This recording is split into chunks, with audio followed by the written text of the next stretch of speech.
Sasageyo, Sasageyo, Shinzu wa Sasageyo, Subete no Kisei wa Ima kono toki no tame ni Sasageyo, Sasageyo, Shinzu wa Sasageyo, Sume beki mirai.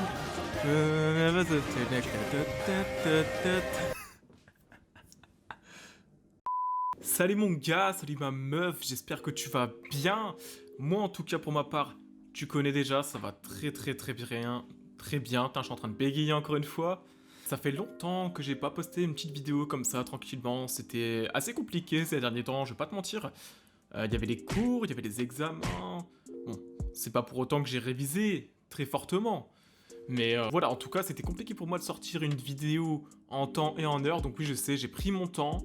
C'était compliqué, mais voilà, j'espère que tu vas me le pardonner. Et puis dans tous les cas, bah, c'est comme ça. En tout cas, pendant tout ce temps, moi j'étais encore actif sur Twitch. Hein, donc tu connais déjà les bails. Hein, si tu me follow pas sur Twitch, tu vas me follow sur Twitch. Je te mets le lien, hop, juste là, tac, tac, tac. Je ferai un montage, tu connais les bails. Hein.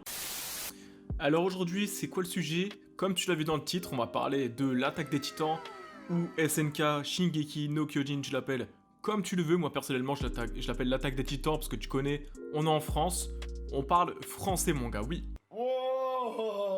Donc je vais vous parler de cet animé, l'attaque des titans, en plusieurs points. Donc déjà, je vais commencer, je vais vous montrer un petit peu l'histoire de l'attaque des titans, tout simplement, le synopsis. Ensuite, je vais vous parler un petit peu plus de l'œuvre en elle-même, hein, de l'auteur, etc., les studios nanani, pour la culture tout simplement. Et puis après, on passera aux 5 bonnes raisons de regarder SNK. Donc c'est parti, on va commencer tout de suite. Je vais vous faire une petite présentation de l'animé. C'est parti. Alors on parle ici d'un peuple dont la vie est sous la menace de monstres géants à forme humaine, un petit peu déformés sur les bords. Tu les connais, c'est les titans. Les titans c'est quoi? C'est des genres de créatures qui ont pour but de grailler les humains, et même pas pour se nourrir hein, principalement, mais vraiment par pur plaisir de massacre un manga, carrément. Donc ce qu'ils font c'est qu'ils oppriment les humains, ils les obligent à se cloîtrer entre des murs, un peu comme nous pendant le confinement, lol, afin de se protéger de la menace, sinon ils se feront tout simplement bouffer par ces derniers. Et ce qui va se passer, c'est qu'un jour, tu as 2 titans qui vont péter les murs, qui visent à protéger les humains. Et ça va permettre vraiment à masse de titans de rentrer à l'intérieur. Ils vont vraiment tout casser. Et par la même occasion, ils vont marquer un tournant de l'histoire de l'humanité. Parmi les habitants d'entre les murs, on va voir qu'il y aura Eren Yeager.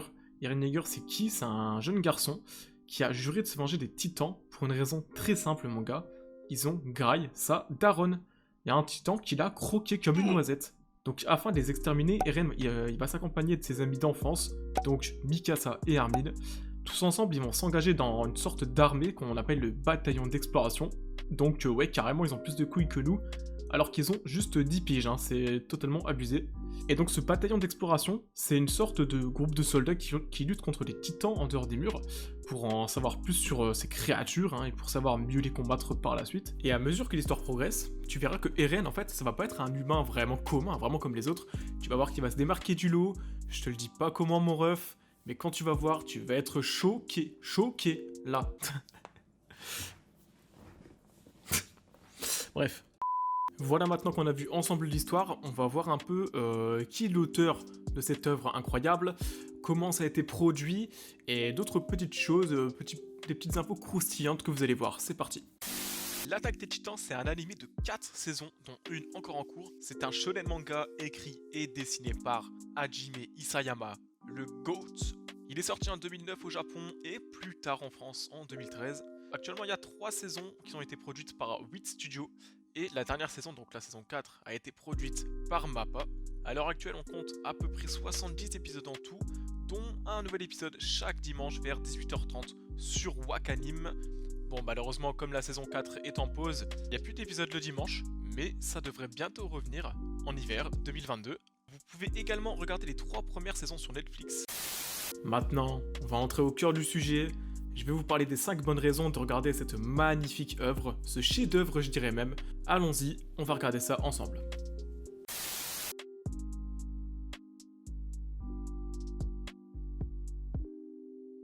L'attaque des titans se démarque de pas mal d'animés de sa génération grâce à la façon dont il a été animé. Les traits de dessin sont vraiment différents des animés traditionnels, tu pourras le constater toi-même, grâce au travail du studio 8 et du studio MAPPA pour la saison 4.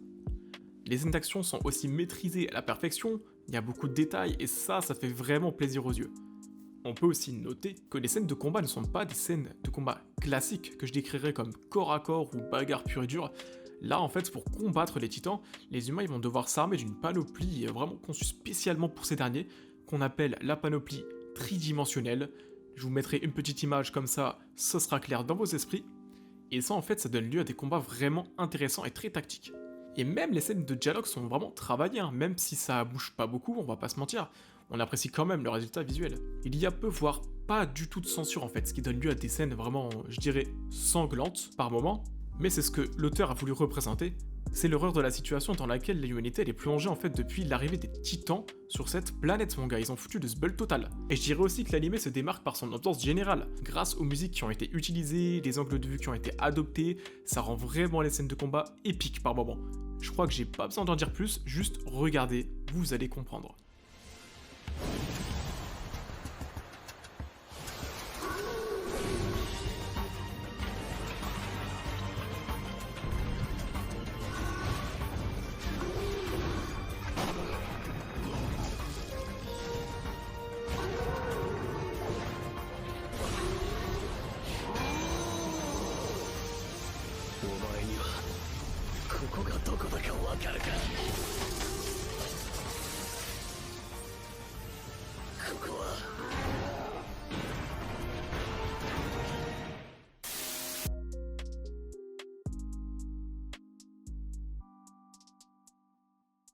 L'histoire évolue, les personnages aussi. Au fur et à mesure des épisodes, en fait, les personnages vont grandir, ils vont apprendre, ils vont changer. Un personnage que tu vois dans la première saison, eh ben il aura peut-être rien à voir dans la 4ème saison. J'ai grave envie de vous spoil, mais tu connais, je suis super gentil, donc je ne ferai rien. Vous allez voir par vous-même. Je crois que c'est vraiment l'un des meilleurs points de l'anime en fait en général, c'est que les personnages, ils ont vraiment une véritable évolution entre le début de l'œuvre et à la fin de l'œuvre. Leurs idées, elles vont changer, leur vision des choses aussi. Chaque personnage a son importance et il aura forcément quelque chose d'important à apporter à un moment ou un autre dans l'anime.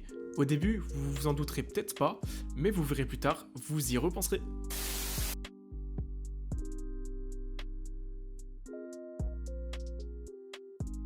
Alors quand je parle de facilité de visionnage, en fait, je parle de plusieurs points, on va voir ça tout de suite. Facilité de visionnage dans le sens où l'histoire elle ne tourne pas du tout en rond. L'auteur il sait très bien où il veut aller dès le début de son histoire, il n'y a vraiment pas de détour, il va droit au but.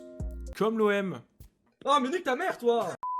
On n'est donc pas perdu comme ça peut arriver dans d'autres animés, là le but il est vraiment bien défini dès le début, c'est battre les titans dans leur globalité et éventuellement aussi connaître leur origine. On parle aussi de facilité de visionnage car en fait il n'y a pas du tout, voire ou en tout cas très peu d'épisodes dits fillers. Donc un épisode fillers c'est un peu un épisode on va dire hors série qui sort de la trame originale. Tous les épisodes sont importants, genre vraiment tous. On aura à chaque moment des nouveaux éléments qui nous serviront à faire avancer l'histoire à un moment ou un autre. Et ensuite je parle de facilité de visionnage car en fait tu peux voir la totalité de l'anime sur Netflix sauf la saison 4 qui est du coup disponible sur Wakanim. Donc tu sais où aller pour aller check l'anime fort.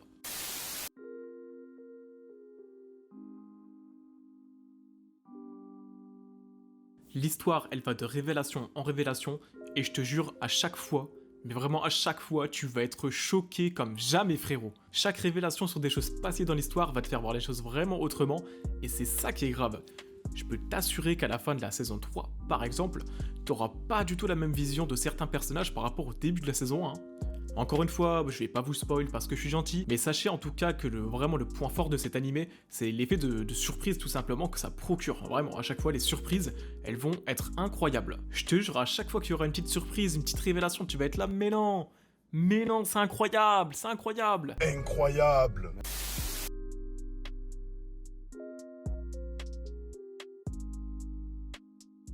Après avoir vu l'animé une première fois, le recommencer, je pense que ça te posera pas vraiment un problème. Tu sais pourquoi? Parce que tu auras une vision de l'histoire différente du début. Tu constateras des détails sur des personnages que tu n'aurais pas du tout soupçonné avant, parce que cette fois-ci tu connais la suite. Recommencer l'animé, c'est le redécouvrir sous un autre angle, avec la satisfaction d'apercevoir des détails super importants que tu n'aurais pas du tout vu avant, que tu aurais complètement zappé. Recommencer l'animé une deuxième fois, c'est surtout mieux le comprendre. Parce qu'à un moment, il y a quand même pas mal de choses à retenir, surtout à partir de la saison 3, Et à la saison 4, je t'en parle même pas. Bref, l'Attaque des Titans, comme tu l'auras compris, c'est quoi? C'est un animé incroyable, c'est une histoire incroyable, des sensations incroyables, des personnages incroyables, tout est incroyable, vraiment tout. J'espère vraiment que je vous aurais donné envie de regarder cet animé. Enfin, je dis animé, mais je pense qu'on peut dire chef-d'œuvre, hein. Vraiment, ce serait pas exagéré du tout en fait, hein. Je pense qu'il mérite vraiment la peine d'être vu au moins une fois en fait. Même juste pour la culture en fait, rien que pour la culture, c'est un truc de fou. En tout cas, si je t'ai chauffé à aller voir l'Attaque des Titans, tu peux lâcher ton plus gros pouce bleu, mon gars, ton big pouce bleu, mon gars, le plus gros que t'aies jamais lâché. Bon, même si je t'ai pas convaincu, en vrai, tu peux quand même le lâcher. Ça fait toujours plaisir. Sois pas radin, s'il te plaît. Aussi, si t'aimes bien le contenu que je propose, tu peux aller t'abonner également à la chaîne. Ça fait toujours plaisir, bien évidemment. Un petit follow en plus, je ne crache pas dessus. Et pour finir, je dirais que si le cœur t'en dit, tu peux aller me suivre sur Twitch et rejoindre mon serveur Discord que j'ai créé il y a pas très longtemps. Dans tous les cas, tous les liens, ils sont comme d'habitude tout en dessous, mon gars, dans la description. Bref, je vais vous laisser là, parce que là, c'est bientôt l'heure du goûter. J'espère que ça t'a plu. C'était Justin. Tchuss!